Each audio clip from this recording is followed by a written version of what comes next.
Mount Vesuvius didn't kill everyone, so where did the survivors go? When Mount Vesuvius erupted in 79 AD, it killed about 2,000 people who were living in Pompeii and Herculaneum. But these cities actually had a total population between 15 and 20,000 people, so where did all the survivors go?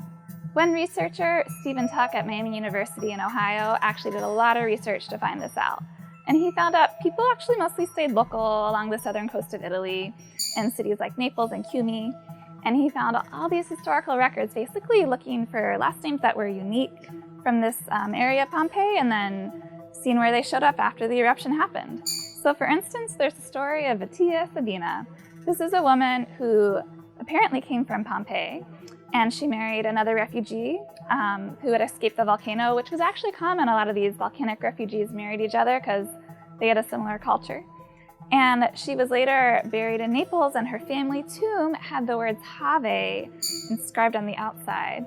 And Have is actually not a Roman word, it's an Oscan word. And Oscan is the dialect of ancient Pompeii before the Romans took over. So this is strong evidence that she came from Pompeii, married her husband, who was also a refugee, and then was buried in Naples, but still clung to her culture and used this word Have on her tombstone. Another thing that Stephen Tuck looked at was public infrastructure. There was actually a building boom after the volcano erupted in 79 AD, and that's because all these cities had to accommodate the influx of refugees that were settling there. And Emperor Titus of the Roman Empire was very clever. He basically took all the money from people who died in the volcanic eruption who didn't have heirs, and he took this money and he gave it to the cities and said, here, build neighborhoods, build aqueducts, build the public infrastructure you need.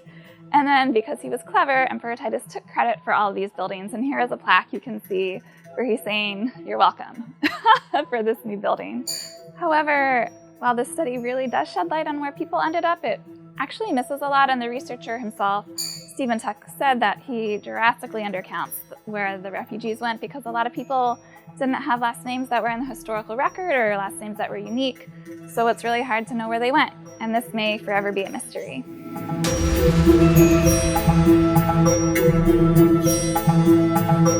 Thank you.